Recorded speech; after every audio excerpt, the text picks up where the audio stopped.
श्रीमन्महागणाधिपतये नमः। सदा निम्बवृक्षस्य मूलादिवासात् सुधास्राविणं तिक्तमप्यप्रियन्तं तरुं कल्पवृक्षादिकं साधयन्तं नमामीश्वरं सद्गुरुं साईनाथं। సాయినాథ పరబ్రహ్మణే నమః, విశ్వకర్మ పరబ్రహ్మణే నమః. ప్రస్తుత కాలంలో మనకు జాతకరీత్యా ఎన్నో రకాల సమస్యలు ఉన్నప్పటికీ పరిహారాలతో మనము మంచి జీవితాన్ని పొందుతూ ఉన్నాం. కానీ ప్రస్తుత కాలంలో ఈ 2025 సంవత్సరం సెప్టెంబరు 7వ తారీఖు నాడు గ్రహణం, చంద్రగ్రహణం ఏర్పడబోతుంది. ఈ యొక్క చంద్రగ్రహణము రాహువుకి సమీపంలో ఉండడం వల్ల రాహుగ్రస్త చంద్రగ్రహణంగా దీన్ని చెప్పడం జరుగుతుంది. అదేవిధంగా ఈ యొక్క గ్రహణాన్ని సంపూర్ణ చంద్రగ్రహణంగా కూడా పరిగణించడం జరుగుతుంది. ఈ యొక్క సంపూర్ణ చంద్రగ్రహణం జరిగేటప్పుడు మనకు చంద్రుడు నిండు ఎరుపు వర్ణంలో కనబడుతూ దర్శనమిస్తాడు. కాబట్టి ఈ యొక్క గ్రహణాన్ని ఇంగ్లీష్లో బ్లడ్ మూన్ గ్రహణంగా కూడా పేర్కొనడం జరుగుతుంది. ప్రస్తుత కాలంలో మనం గ్రహణానికి సంబంధించి ఎందుకు చర్చించుకోవాలి అనే అంశాన్ని గురించి ఆలోచించినట్లయితే, మనకు జరిగిపోయిన కాలంలో గ్రహణ సమయంలో కొన్ని రకాల విపత్తులను మనం ఎదుర్కోవడం జరిగింది. అదేవిధంగా ఈ సంవత్సరం జరుగుతున్న చంద్రగ్రహణానికి సంబంధించి ఈ సంవత్సరంలో జరగబోయే విపత్తుల గురించి తెలుసుకునే అవకాశం కూడా ఉంటుంది. కాబట్టి ప్రతి ఒక్కరి జీవితంలో భగవద్ అనుగ్రహంతో ఆనందకరమైన జీవితాన్ని పొందాలి అనే ఒక సంకల్పంతో ఈ యొక్క కార్యక్రమం చేయడం జరుగుతుంది. ఈ యొక్క గ్రహణానికి సంబంధించి జరిగిపోయిన, అంటే గత కాలంలో జరిగిన చంద్రగ్రహణాలను కనుక మనం పరిశీలించినట్లయితే 2001 జనవరి 9 ప్రాంతంలో ఏర్పడిన చంద్రగ్రహణం వల్ల గుజరాత్లో భయంకరమైన భూకంపం, ప్రకంపనల వల్ల అనేక భూ నష్టము, ధన నష్టము, జన నష్టం కలగడాన్ని మనం గమనించవచ్చు. అదేవిధంగా 2003లో ఇరాక్పై యుద్ధం జరగడము, తద్వారా కొంత భారతదేశంలో ఆర్థిక ద్రవ్యోల్బణానికి సంబంధించిన సమస్యలు ఎదుర్కోవడం లాంటివి జరిగింది.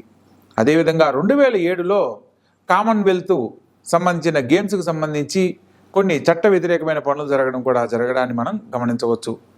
2010 డిసెంబర్ 21వ తారీఖున ఈ యొక్క విషయం జరగడాన్ని మనం గమనించవచ్చు. ప్రత్యేకంగా 2020లో మనందరికీ తెలిసి ఎంతోమంది ప్రాణ నష్టం జరిగిన COVID-19 రావడం కూడా 2020 జనవరి 10వ తారీఖున ఈ యొక్క గ్రహణం ఏర్పడడాన్ని గురించి మనం తెలుసుకున్నట్లయితే, గ్రహణ సమయంలో ఎన్నో రకాల విధ్వంసాలను మనం ఎదుర్కొన్నామన్న విషయాన్ని మనం గమనించవచ్చు.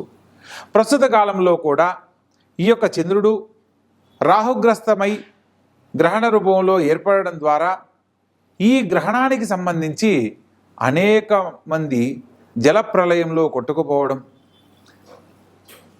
వర్షాలకు మరియు భూకంపాలకు సంబంధించిన విధ్వంసాలు ఎన్నో జరగడం లాంటివి మనం గమనించవచ్చు. ఈ మధ్య జరిగిన కాలంలో చైనాలో జరిగిన వరదలు కానీ, లేదా కొన్ని ప్రాంతాలలో క్లౌడ్ ఫ్లడ్స్ అని చెప్పని మనం ఉత్తరాఖండ్ ప్రాంతంలో ప్రస్తుతం ఉన్న ఈ మధ్య జరిగిన వరదల్లో ఎంతోమంది ఊర్లు కొట్టుకుపోయి ఇచ్చిన విషయాన్ని కూడా మనం గమనించవచ్చు. అలాగే ప్రతి ఒక్క రాసుల వారికి కూడా జాతకరీత్యా ఈ యొక్క గ్రహణ సమయంలో మనం చేసే పరిహారాల కారణంగా సమస్యలు ఎదుర్కొనకుండా భగవద్ అనుగ్రహంతో మనం పొందాలనుకున్న గొప్ప జీవితాన్ని పొందడానికి అవకాశం ఉంది. కాబట్టి ఆ విషయాలను ఒక్కొక్క రాశుల వారీగా వివరంగా తెలియజేస్తాను. తెలుసుకున్న ప్రతి ఒక్క అంశాన్ని గమనించి ఆచరించవలసిన పరిహారాలను గనక ఆచరించినట్లయితే భగవద్ అనుగ్రహంతో గొప్ప జీవితంలో స్థిరపడతారు. ముఖ్యంగా మనము ఒక్కొక్క రాశుల వారీగా మనం పరిశీలించే క్రమంలో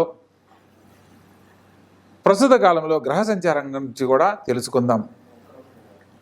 మిథున రాశిలో గురుగ్రహ సంచారము, సింహరాశిలో కేతువు, రవి, బుధుల సంచారము, అదేవిధంగా కన్యా రాశిలో కుజగ్రహ సంచారము, అదేవిధంగా కుంభరాశిలో రాహువు, చంద్రుడు మరియు మీనరాశిలో శనిగ్రహ సంచారం జరుగుతున్నాయి. ఇలా గ్రహాలు సంచరించే కాలంలో మనకు ఈ యొక్క కుంభరాశిలో చంద్రుడితో రాహువు కలవడం వల్ల ప్రత్యేకించి ఈ యొక్క కుంభరాశి వాళ్ళు, సప్తమ స్థానమైన సింహరాశి వాళ్ళు, సింహరాశిలో ఉత్తరా పల్గుని నక్షత్రంలో ఈ యొక్క గ్రహణ దోషం ఏర్పడుతుంది కాబట్టి ఈ 2 రాశుల వాళ్ళు విశేషమైన దైవ కార్యక్రమాలను ఆచరించడము, దేవతారాధనలో ఆ రోజు సమయాలను కేటాయించుకుని మరీ భగవద్భక్తితో గనక ధ్యానిస్తూ మనోవాంఛలను గనక భగవంతుని ముందు చెప్పుకున్నట్లయితే ఎదుర్కొనబోతున్న విపత్తుల నుంచి బయటపడడమే కాకుండా ఆనందకరమైన జీవితాన్ని పొందడానికి అవకాశాలు ఏర్పడతాయి. వృశ్చిక రాశి, ఈ యొక్క వృశ్చిక రాశి జాతకులను కనుక పరిశీలించినట్లయితే ప్రస్తుత కాలంలో ఉద్యోగానికి సంబంధించి ప్రయత్నం చేస్తూ విఫలమవుతున్న వారికి చక్కని ఉద్యోగ అవకాశాలు లభిస్తాయి. అత్యద్భుతమైన ఫలితాలు చూడబోతున్నారు. ప్రత్యేకంగా ఈ రాశి వారు తల్లి సేవలో సమయాన్ని ఎక్కువగా గడపాలి. గ్రహణ సమయంలో సూతక కాలం ప్రారంభమైన కాలం నుంచి ఎటువంటి వండిన పదార్థాలను భుజించరాదు. ప్రత్యేకంగా ఒకవేళ వండిన పదార్థానికి సంబంధించి దోషరాహిత్యం అవ్వడానికి దర్భలను ఆ వండిన పదార్థాలపైన ఏర్పాటు చేసుకోవాలి. గ్రహణ సమయానికి ముందే పూజా గదిని శుభ్రపరచుకొని భగవన్నామస్మరణతో కాలాన్ని గడిపిన తదుపరి గ్రహణం పట్టువిడుపు కాలం పూర్తయిన తరువాత తిరిగి మరలా పూజా మందిరాన్ని శుద్ధి చేసి విడుపు కాల స్నానం ఆచరించి మీ యొక్క కులదేవతను స్మరణ చేసుకుంటూ ఎవరైతే భక్తితో భగవంతుణ్ణి ఆరాధిస్తారో, ప్రత్యేకంగా చంద్రునికి ప్రతిదేవతగా ఈశ్వరుణ్ణి ఆరాధిస్తాం కాబట్టి ఈశ్వర ఆరాధనతో సమయాన్ని గడపవలను. ప్రత్యేకంగా మాతృసేవను చేసుకోవాలి. తల్లిగారి సంతోషపడే పని ఏది చేసినా తల్లిగారి సంతోషం కోసము ఒక వస్త్రాన్ని కొనివ్వచ్చు, లేదా తల్లిగారికి ప్రియమైనది ఏదైనా మీరు ముఖ్యమైన పని చేసి పెట్టినప్పుడు ఆ తల్లి సంతోషంతో మిమ్మల్ని నా బిడ్డ గొప్ప జీవితంలో స్థిరపడాలని గనక సంకల్పంతో ఆమె మనస్ఫూర్తిగా ఎప్పుడైతే అంటుందో, మీరు ఎన్ని భగవంతుని ఆలయాలకు వెళ్ళినా వెళ్ళకపోయినా ఆ తల్లి మాతృప్రేమతో అన్న ఒక్క మాట మీరు కోరుకున్న గొప్ప జీవితాన్ని ఇస్తుంది అన్న విషయాన్ని మనం గమనించవచ్చు. కాబట్టి ఈ యొక్క వృశ్చిక రాశి వారు తల్లితో ఎటువంటి గొడవలకు వాదోపవాదనలకు వెళ్ళకూడదు అని సూచనగా తెలియజేయడం జరుగుతుంది. ప్రత్యేకంగా ఈ రాశి వారికి చతుర్థ స్థానంలో గ్రహణం ఏర్పడుతున్న కారణంగా విదేశీయాన యోగం చేయాలనుకున్న వారికి నూతన విదేశీయాన యోగాలకు అవకాశం వస్తుంది. దూర ప్రాంతాల సందర్శనము, పుణ్యనదీ స్నాన ఫలితం కూడా లభిస్తుంది. కాబట్టి దైవాన్ని నమ్మి మీరు చేసే ప్రతి పనిలో విజయాన్ని పొందే అవకాశం ఉంది. కాబట్టి తప్పక దేవతారాధన అనుసరించాలి. తప్పకుండా ఆచరించి గొప్ప జీవితంలో స్థిరపడండి.